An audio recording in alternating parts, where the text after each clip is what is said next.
ನಮಸ್ತೆ ಸ್ನೇಹಿತರೆ, welcome to nexus Kannada YouTube channel. ನೀವೇನಾದರೂ ನಮ್ಮ ಚಾನಲ್ನ ಸಬ್ಸ್ಕ್ರೈಬ್ ಮಾಡಿಲ್ಲ ಅಂದರೆ ಈ ಕೂಡಲೇ ಸಬ್ಸ್ಕ್ರೈಬ್ ಮಾಡಿ ಮತ್ತೆ ಬೆಲ್ ಐಕನ್ನ ಒತ್ತಿ ಅಂತ ಹೇಳ್ತಾ ಇವತ್ತಿನ ಫಸ್ಟ್ ಅಪ್ಡೇಟ್ ಬಂದು ಕಿತ್ತಾಡಿ ಕಿರಣ್ ಅವರು ಲೇಖಿ ಗೋಸ್ವಾಮಿ ಅವ್ರ ಮೇಲೆ ಒಂದು ಲೀಗಲ್ ಆಕ್ಷನ್ ತಗೊಂತಾರ. ಹೌದು, ಲೇಖಿ ಗೋಸ್ವಾಮಿ ಅವರು ನಿನ್ನೆ ಒಂದು ಸ್ಟೋರಿನ ಅಪ್ಲೋಡ್ ಮಾಡ್ತಾರೆ. ನಾನು ಸುಮಾರು ಆಪ್ಸ್ ಗಳನ್ನ ಪ್ರಮೋಟ್ ಮಾಡ್ತೀನಿ, ಬಟ್ ನೀವು ಇನ್ವೆಸ್ಟ್ ಮಾಡೋಕ್ಕೂ ಮುಂಚೆ ಒಂದೆರಡು ಸಲ ಯೋಚನೆ ಮಾಡಿ ಆಮೇಲೆ ಇನ್ವೆಸ್ಟ್ ಮಾಡಿ. ನೀವು ಇನ್ವೆಸ್ಟ್ ಮಾಡಿಲ್ಲ ಅಂದ್ರೆ ನಿಮಗೇನು ಲಾಸ್ ಆಗಲ್ಲ ಅಂತ ಹೇಳಿದ್ದಾರೆ. ಮತ್ತೆ ಇನ್ನೊಂದು ಸ್ಟೋರಿನ ಅಪ್ಲೋಡ್ ಮಾಡಿದ್ದಾರೆ. ಅದರಲ್ಲಿ ಡಿ ಬಾಸ್ ಅವ್ರದ್ದು ಒಂದು ಡೈಲಾಗ್ ನ ಹಾಕಿದ್ದಾರೆ. ನಿನ್ನ ಬಗ್ಗೆ ಸಾವಿರ ಮಾತಾಡಿದ್ರೆ ರೈತಾರಿ ಪಾಡು, ನೀವು ತಲೆ ಕೆಡಿಸ್ಕೋಬೇಡ್ರಿ. ಒಂದೇ ಒಂದು ದೇಹ ಹಿಡ್ಕೊಳ್ರಿ, ನನ್ನ ಗುರಿ ಅಲ್ಲಿರ್ಬೇಕು. ನನಗೆ ನನ್ನ ಕೆಲಸ ಮುಖ್ಯ, ಅದು ಬಿಟ್ಟು ಇನ್ನು ಯಾರೇ ಆಗ್ಲಿ. ಮತ್ತೆ ನೆಕ್ಸ್ಟ್ ವಿಡಿಯೋದಲ್ಲಿ ಒಂದು ಬೆಟ್ ಪ್ರಮೋಷನ್ ಮಾಡ್ತಾರೆ. ಈ ಸಲ ಅವರು ಹಿಂದಿ ಲ್ಯಾಂಗ್ವೇಜ್ ಅಲ್ಲಿ ಈ ಒಂದು ಪ್ರಮೋಷನ್ ಹೇಳಿದ್ದಾರೆ. ಇದ್ರ ಮೇಲೆ ಕಿತ್ತಾಡಿ ಕಿರಣ್ ಅವರು mister lawyers R YouTube channel ಅಲ್ಲಿ ಒಂದು ವಿಡಿಯೋನ ಅಪ್ಲೋಡ್ ಮಾಡ್ತಾರೆ. ಮತ್ತೆ ಶುರು ಆಯ್ತು ಬೆಟ್ಟಿಂಗ್ ಸ್ವಾಮಿಯ ಅವತಾರ ಅಂತ. ಈ ವಿಡಿಯೋದಲ್ಲಿ ಅವ್ರು ಏನ್ ಹೇಳಿದ್ದಾರೆ ಅಂದ್ರೆ, ಸೋನು ಶ್ರೀನಿವಾಸ್ ಗೌಡ ಅವರು ನಿನ್ನೆ ಒಂದು ಸ್ಟೋರಿನ ಅಪ್ಲೋಡ್ ಮಾಡಿದ್ರು. ಅದರಲ್ಲಿ ಅವರಿಗೆ ಗೆಸ್ಟ್ ಆಗಿ ಶ್ರೀಲಂಕಾಗೆ ಇನ್ವೈಟ್ ಮಾಡಿದ್ರು. ಆ ಸ್ಟೋರಿಲಿ ನಿಮ್ಗೆ ನೋಡಬಹುದು ಕಸಿನೋ ಬಗ್ಗೆ ಎಲ್ಲ ಇನ್ಫಾರ್ಮೇಶನ್ ಇದೆ. ಸೊ ಇದ್ರ ಬಗ್ಗೆ ಕಿತ್ತಾಡಿ ಕಿರಣ್ ಅವರು ಸೋನು ಶ್ರೀನಿವಾಸ್ ಗೌಡ ಅವರಿಗೆ ಕೇಳಿದಾಗ ಸೋನು ಶ್ರೀನಿವಾಸ್ ಗೌಡ ಅವರು, ಹೌದಾ ಸರ್, ನನಗೆ ಅದ್ರ ಬಗ್ಗೆ ಅರಿವು ಇರ್ಲಿಲ್ಲ, ನನಗೆ ಗೆಸ್ಟ್ ಆಗಿ ಅಷ್ಟೇ ಇವರು ಕರೆದಿದ್ರು, ಹಂಗಾಗಿ ನಾನು ಸ್ಟೋರಿಗೆ ಅಪ್ಲೋಡ್ ಮಾಡಿದ್ದೆ ಅಂತ ಸಾರಿ ಕೇಳಿ ಆ ಸ್ಟೋರಿನ ಡಿಲೀಟ್ ಮಾಡಿದ್ದಾರೆ. ನಮ್ಮ ಕನ್ನಡಿಗರು ನಮ್ಮ ತಪ್ಪನ್ನ ಒಪ್ಕೊಂಡು ಅದನ್ನ ತಿದ್ಕೊಳ್ಳಕ್ಕೆ ಪ್ರಯತ್ನ ಪಡ್ತೀವಿ, ಆದ್ರೆ ಬೇರೆಯವರು ನಾನು ಇರೋದೇ ಹಿಂಗೆ, ನಾನು ಮಾಡೋದೇ ಹಿಂಗೆ ಅಂತ ಇಂಡೈರೆಕ್ಟ್ಲಿ ಲೇಖಿ ಗೋಸ್ವಾಮಿ ಅವರಿಗೆ ಹೇಳಿದ್ದಾರೆ. ನೀವು ಒಂದು ಸ್ಟೋರಿನ ಅಪ್ಲೋಡ್ ಮಾಡ್ತೀರಾ, ಅದರಲ್ಲಿ ಈ ಒಂದು ಆಪ್ಸ್ ಗಳ ಮೇಲೆ ಇನ್ವೆಸ್ಟ್ಮೆಂಟ್ ಮಾಡಬೇಡಿ ಅಂತ ಹೇಳ್ತೀರಾ. ಮತ್ತೆ ನೆಕ್ಸ್ಟ್ ವಿಡಿಯೋದಲ್ಲಿ ಡಿ ಬಾಸ್ ಅವ್ರದ್ದು ಡೈಲಾಗ್ ಹಾಕಿ ನಾನು ಇರೋದೇ ಹಿಂಗೆ, ನನ್ಗೆ ಏನ್ ಅನ್ಸುತ್ತೆ ನಾನು ಅದನ್ನೇ ಮಾಡೋದು ಅಂತ ಹೇಳ್ತೀರಾ. ಈ ಒಂದು ಡೈಲಾಗು ನೀವು ಇಂಡೈರೆಕ್ಟ್ಲಿ ಕರ್ನಾಟಕ ಜನತೆಗೆ ಮತ್ತೆ ಕನ್ನಡ ಕಂಟೆಂಟ್ ಕ್ರಿಯೇಟರ್ಸ್ ಗೆ ಹೇಳಿರೋ ಆಗಿದೆ. ಲೇಖಿ ಗೋಸ್ವಾಮಿ ಅವರೇ, ನೀವು ಡಿ ಬಾಸ್ ಅವ್ರದ್ದು ಡೈಲಾಗ್ ಯೂಸ್ ಮಾಡಿದಿರಲ್ಲ, ಅದ್ರ ಬಗ್ಗೆ ಹೇಳೋದಾದ್ರೆ ಡಿ ಬಾಸ್ ಅವರು ಪ್ರತಿ ವರ್ಷ ತಮ್ಮ ಅಭಿಮಾನಿಗಳಿಗೆ IPL ಅಲ್ಲಿ ಬೆಟ್ಟಿ ಮಾಡಬೇಡಿ, ಇದರಿಂದ ತುಂಬಾನೇ ಡೇಂಜರ್ ಇದೆ ಅಂತ ಎಚ್ಚರಿಕೆ ಕೊಡ್ತಾರೆ. ನೀವು ಆ ಒಂದು ಡೈಲಾಗ್ ನ ಯೂಸ್ ಮಾಡಿರೋದು ತದ್ವಿರುದ್ಧವಾಗಿದೆ. ಮತ್ತೆ ನೀವು ನಿಮ್ಮ ಸ್ಟೋರಿಲಿ ಒಂದು ಆಪ್ ಪ್ರಮೋಷನ್ ಮಾಡಿದಿರಲ್ಲ, ಆ ಆಪ್ ಕರ್ನಾಟಕದಲ್ಲಿ ಇಲ್ಲಿಗಲ್ ಆಗಿದೆ. ನಾವು ಕನ್ನಡ ಕಂಟೆಂಟ್ ಕ್ರಿಯೇಟರ್ಸ್ ನಿಮಗೆ ಒಂದೆರಡು ಸಲ ವಾರ್ನಿಂಗ್ ಕೂಡ ಕೊಟ್ವಿ, ನೀವು ಸಾರಿ ಕೂಡ ಕೇಳಿದ್ವಿ, ಮತ್ತೆ ನೀವು ಮುಂಚಿನ ತರನೇ ಪ್ರಮೋಷನ್ಸ್ ನ ಮಾಡ್ತಾ ಇದ್ದೀರಾ. ಈ ಸಲ ನಾನು ಒಂದು ಲೀಗಲ್ ಆಕ್ಷನ್ ತಗೋಬೇಕು ಅಂತ ಡಿಸೈಡ್ ಮಾಡಿದ್ದೀನಿ. ಮತ್ತೆ ಈ ಒಂದು ಹೋರಾಟದ ಬಗ್ಗೆ ನಾನು ಅಪ್ಕಮಿಂಗ್ ವಿಡಿಯೋಸ್ ಅಲ್ಲಿ ಹೇಳ್ತೀನಿ ಅಂತ ಕಿತ್ತಾಡಿ ಕಿರಣ್ ಅವರು ಹೇಳಿದ್ದಾರೆ. Next update, so high court Darshan ಅವರಿಗೆ, ಪವಿತ್ರ ಗೌಡ ಅವರಿಗೆ ಮತ್ತೆ ಇನ್ನೂ ಸುಮಾರು ಜನಕ್ಕೆ ಟೆಂಪರರಿ ಬೇಲ್ ಕೊಟ್ಟಿತ್ತು. ಅದನ್ನ ಇವತ್ತು ಸುಪ್ರೀಂ ಕೋರ್ಟ್ ಅವರು ಸಸ್ಪೆಂಡ್ ಮಾಡಿದ್ದಾರೆ. ಸುಪ್ರೀಂ ಕೋರ್ಟ್ ಹೈಕೋರ್ಟ್ ಮೇಲೆ ಬೇಸರ ವ್ಯಕ್ತಪಡಿಸಿದ್ದಾರೆ. ಏನಕ್ಕೆ ಅಂತ ಕೇಳೋದಾದ್ರೆ, ಹೈಕೋರ್ಟ್ ಅವರು ಪ್ರಾಪರ್ ಆಗಿ ಈ ಒಂದು ಟ್ರಯಲ್ ನ ಮಾಡಿಲ್ಲ. ಮತ್ತೆ ದರ್ಶನ್ ಅವರು ಜೈಲಲ್ಲಿ ಇರಬೇಕಾದ್ರೆ ಅವರಿಗೆ 5 ಸ್ಟಾರ್ ಟ್ರೀಟ್ಮೆಂಟ್ ಕೊಟ್ಟಿದ್ದಾರೆ. ಜೈಲಿಗೆ ಯಾರೇ ಬಂದ್ರು ಎಲ್ರಿಗೂ ಸಮನಾಗಿ ಟ್ರೀಟ್ ಮಾಡಬೇಕು ಅಂತ ಹೇಳಿ ದರ್ಶನ್ ಅವರು ಜೈಲಲ್ಲಿ ಇರಬೇಕಾದ್ರೆ ಅವರಿಗೆ ಹೆಲ್ಪ್ ಮಾಡಿದಂತ ಸೂಪರ್ಡೆಂಟ್ ಆಗಿರ್ಬೋದು ಮತ್ತೆ ಅಫಿಷಿಯಲ್ಸ್ ನ ಸಸ್ಪೆಂಡ್ ಕೂಡ ಮಾಡಿದೆ. ಈ ಒಂದು ವಿಷಯ ದರ್ಶನ್ ಫ್ಯಾನ್ಸ್ ಗೆ ತುಂಬಾನೇ ಬೇಜಾರು ತಂದು ಕೊಟ್ಟಿದೆ. ಮತ್ತೆ ಇವತ್ತು ದರ್ಶನ್ ಫ್ಯಾನ್ಸ್ ದರ್ಶನ್ ಅವ್ರ ಮನೆ ಹತ್ರ ಕೂಡ ಹೋಗಿದ್ರು. ದರ್ಶನ್ ಅವರಿಗೆ ಸುಪ್ರೀಂ ಕೋರ್ಟ್ ಇಂದ ಬೇಲ್ ಸಿಗುತ್ತಾ ಅಂತ ಕೇಳೋದಾದ್ರೆ 3 ವಿಷಯ ನಾವಿಲ್ಲಿ ನೋಟ್ ಮಾಡ್ಕೋಬೇಕು. ಒಂದು, ಸುಪ್ರೀಂ ಕೋರ್ಟ್ ಅಲ್ಲಿ ಟ್ರಯಲ್ ತುಂಬಾನೇ ಲಾಂಗ್ ಹೋದ್ರೆ ಮತ್ತೆ ತುಂಬಾ ಡಿಲೇ ಆದ್ರೆ ಅವಾಗ ದರ್ಶನ್ ಅವರಿಗೆ ಬೇಲ್ ಸಿಗಬಹುದು. ಎರಡನೇದು, majority of the trial complete ಆದ್ಮೇಲೆ ದರ್ಶನ್ ಅವರು ಎಲ್ಲೂ ಕೂಡ ಅಕ್ಯೂಸ್ಡ್ ಅಂತ ವರ್ಡಿಕ್ಟ್ ಬಂದಿಲ್ಲ ಅಂದ್ರೆ ಅವಾಗ ಬೇಲ್ ಸಿಗುತ್ತೆ. ಮತ್ತೆ ದರ್ಶನ್ ಅವರಿಗೆ ಏನಾದ್ರೂ ಹೆಲ್ತ್ ಸಮಸ್ಯೆ ಆದ್ರೆ ಮತ್ತೆ ಸ್ಪೆಷಲ್ ಟ್ರೀಟ್ಮೆಂಟ್ ಅವರಿಗೇನೋ ಬೇಕಾಗಿದ್ರೆ ಅವಾಗ ಅವರಿಗೆ ಬೇಲ್ ಸಿಗೋ ಸಾಧ್ಯತೆ ಇದೆ. ಕರೆಂಟ್ಲಿ ದರ್ಶನ್ ಅವರಿಗೆ ಬ್ಯಾಕ್ ಪೇನ್ ಕೂಡ ಇದೆ. ಸೊ ನೋಡ್ಬೇಕು ಏನಾಗುತ್ತೆ ಅಂತ.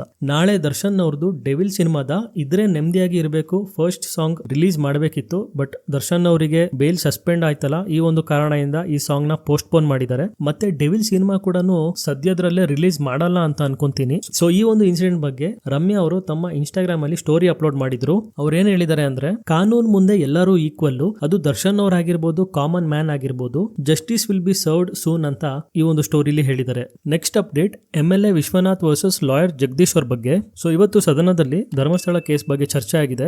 ಮತ್ತೆ MLA ವಿಶ್ವನಾಥ್ ಅವರು ಲಾಯರ್ ಜಗದೀಶ್ ಅವ್ರ ಬಗ್ಗೆ ಮಾತಾಡಿದ್ದಾರೆ. ಅವ್ರು ಏನ್ ಹೇಳಿದ್ದಾರೆ ಅಂದ್ರೆ, ಲಾಯರ್ ಜಗದೀಶ್ ಒಬ್ಬ ನಕಲಿ ಲಾಯರ್, ಮತ್ತೆ ಇವನು ನನ್ನ ಮೇಲೆ ಹೋಮ್ ಮಿನಿಸ್ಟರ್ G ಪರಮೇಶ್ವರ್ ಅವ್ರ ಮೇಲೆ ಮತ್ತೆ ಸಿದ್ದರಾಮಯ್ಯ ಅವ್ರ ಮೇಲೆ ಫಾಲ್ಸ್ ಅಲಿಗೇಷನ್ ಹಾಕ್ತಾ ಇದ್ದಾನೆ. ಇವನ ಹತ್ರ ಯಾವುದೇ ರೀತಿ ದಾಖಲೆಗಳಿಲ್ಲ. ಕರೆಂಟ್ಲಿ ಇವನು ಬೇಲ್ ಮೇಲೆ ಇದ್ದಾನೆ. ನಾವು ಇವನ ಮೇಲೆ ಒಂದು ಸ್ಟ್ರಿಕ್ಟ್ ಆಕ್ಷನ್ ತಗೋಬೇಕು ಅಂತ ಹೇಳಿದ್ದಾರೆ. ಸೊ ಲಾಯರ್ ಜಗದೀಶ್ ಅವರು ಇದ್ರ ಮೇಲೆ ರಿಯಾಕ್ಟ್ ಮಾಡಿದ್ದಾರೆ. ಲಾಯರ್ ಜಗದೀಶ್ ಅವರು ಏನ್ ಹೇಳಿದ್ದಾರೆ ಅಂದ್ರೆ, ಇವತ್ತು ಸದನದಲ್ಲಿ ನನ್ನ ಹೆಸರು ಬಳಕೆ ಆಗಿದೆ, ಇದ್ರ ಬಗ್ಗೆ ನನಗೆ ತುಂಬಾನೇ ಪ್ರೌಡ್ ಇದೆ. MLA ವಿಶ್ವನಾಥ್ ಅವರೇ, ನೀವು ಯಾವ ರೀತಿ ಬೆಳ್ಕೊಂಡ್ ಬಂದ್ರಿ, ನೀವು ಏನೇನು ಇಲ್ಲಿಗಲ್ ದಂಧೆಗಳು ಮಾಡಿದಿರಾ ಅದೆಲ್ಲ ನನ್ನ ಹತ್ರ ಪ್ರೂಫ್ ಇದೆ. ಮುಂದೆ ಫ್ಯೂಚರ್ ಅಲ್ಲಿ ನಾನು ನಿಮ್ಮನ್ನ ಎಕ್ಸ್ಪೋಸ್ ಮಾಡ್ತೀನಿ ಅಂತ ಹೇಳಿದ್ದಾರೆ.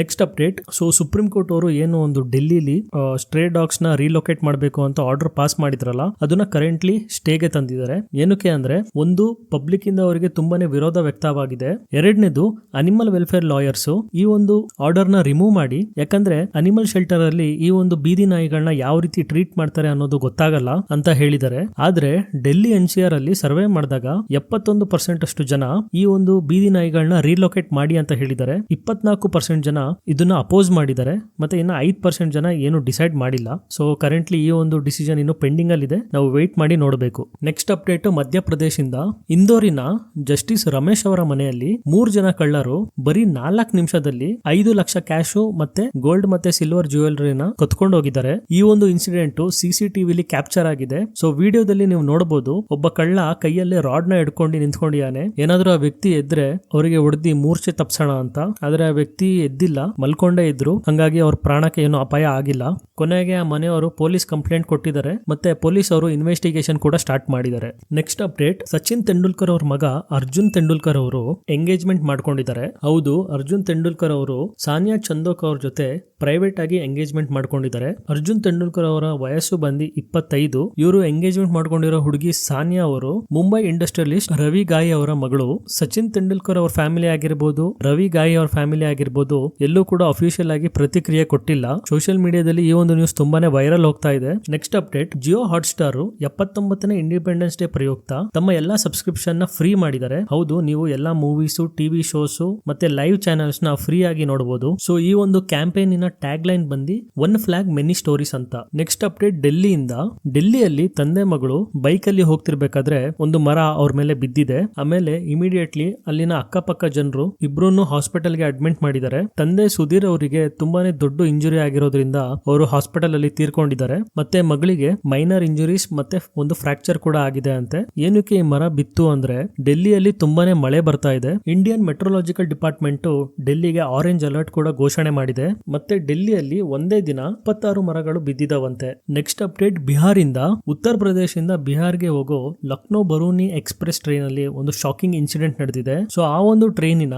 AC 2 ಟೈರ್ ಕೋಚ್ ಅಲ್ಲಿ ಒಬ್ರು ಟ್ರಾವೆಲರ್ AC ಇಂದ ಪ್ರಾಪರ್ ಆಗಿ ಕೂಲಿಂಗ್ ಬರ್ತಾ ಇಲ್ಲ ಅಂತ ಟೆಕ್ನಿಷಿಯನ್ ಗೆ ಇನ್ಫಾರ್ಮ್ ಮಾಡ್ತಾರೆ. ಸೊ ರೈಲ್ವೆ ಟೆಕ್ನಿಷಿಯನ್ ಈ ವಿಷಯ ತಿಳಿದ ಮೇಲೆ ಇಮಿಡಿಯೇಟ್ಲಿ ಅಲ್ಲಿಗೆ ಬಂದು ಆ ಒಂದು AC ಮೇಲೆ ಇನ್ಸ್ಪೆಕ್ಷನ್ ಸ್ಟಾರ್ಟ್ ಮಾಡ್ತಾರೆ. ಅವಾಗ ಅವರಿಗೆ ಬಿಹಾರಿಂದ ಲಕ್ನೋಗೆ ಇಲ್ಲೀಗಲ್ ಆಗಿ ಸಾಗಣೆ ಮಾಡ್ತಾ ಇರೋ 150ಕ್ಕೂ ಹೆಚ್ಚು ಎಣ್ಣೆ ಬಾಟಲ್ಗಳು ಸಿಗುತ್ತೆ. ಈ ಒಂದು ಇನ್ಫಾರ್ಮೇಶನ್ ನ ಅವರು ರೈಲ್ವೆ ಪೊಲೀಸ್ ಫೋರ್ಸ್ ಗೆ ತಿಳಿಸ್ತಾರೆ. ಮತ್ತೆ ರೈಲ್ವೆ ಪೊಲೀಸ್ ಫೋರ್ಸ್ ಇಮಿಡಿಯೇಟ್ಲಿ ಅಲ್ಲಿಗೆ ಬಂದು ಆ ಒಂದು ಎಣ್ಣೆ ಬಾಟಲ್ ಗಳನ್ನ ವಶಪಡಿಸ್ಕೊಂತಾರೆ. ಏನಕ್ಕೆ ಇವರು ಈ ರೀತಿ ಕಳ್ಳ ಸಾಗಾಣಿಕೆ ಮಾಡ್ತಾ ಇದ್ದಾರೆ ಅಂತ ಕೇಳೋದಾದ್ರೆ, ಬಿಹಾರ ಒಂದು ಡ್ರೈ ಸ್ಟೇಟ್, ಅಲ್ಲಿ ಎಣ್ಣೆಗಳನ್ನ ಮಾರಂಗಿಲ್ಲ. ಸೊ ಹಂಗಾಗಿ ಈ ರೀತಿ ಕಳ್ಳ ಸಾಗಾಣಿಕೆ ಮಾಡ್ತಾ ಇದ್ದಾರೆ. ಇವತ್ತಿನ ಫೈನಲ್ ಅಪ್ಡೇಟ್ ಬಂದು ಇಂಡಿಯಾ ಮತ್ತೆ ಪಾಕಿಸ್ತಾನ್ ಬಗ್ಗೆ. ಸೊ ಪಹಲ್ಗಾಮ್ ಅಟ್ಯಾಕ್ ಆದ್ಮೇಲೆ ಇಂಡಿಯಾದವರು ಇಂಡಸ್ ವಾಟರ್ ಟ್ರೀಟಿನ ಸಸ್ಪೆಂಡ್ ಮಾಡಿದ್ರು. ಸೊ ಇವಾಗ ಇದ್ರ ಬಗ್ಗೆ ಇಂಟರ್ನ್ಯಾಷನಲ್ ಕೋರ್ಟ್ ಇಂಡಿಯಾಗೆ ಒಂದು ಆರ್ಡರ್ ಪಾಸ್ ಮಾಡಿದೆ. 1960ಯಲ್ಲಿ ಪಾಕಿಸ್ತಾನ ಅವ್ರ ಜೊತೆ ಇಂಡಸ್ ವಾಟರ್ ಟ್ರೀಟಿ ಪ್ರಕಾರ ಇಂಡಿಯಾ ಇಂಡಸ್ ವಾಟರ್ ನ ಹೋಲ್ಡ್ ಮಾಡ್ಕೋಬಾರ್ದು, ಫ್ರೀಲಿ ಅದನ್ನ ಫ್ಲೋ ಆಗಕ್ಕೆ ಬಿಡಬೇಕು ಅಂತ ಹೇಳಿದ್ದಾರೆ. ಇಂಡಿಯನ್ ಗವರ್ಮೆಂಟ್ ಇದಕ್ಕೆ ರೆಸ್ಪಾಂಡ್ ಕೂಡ ಮಾಡಿದೆ.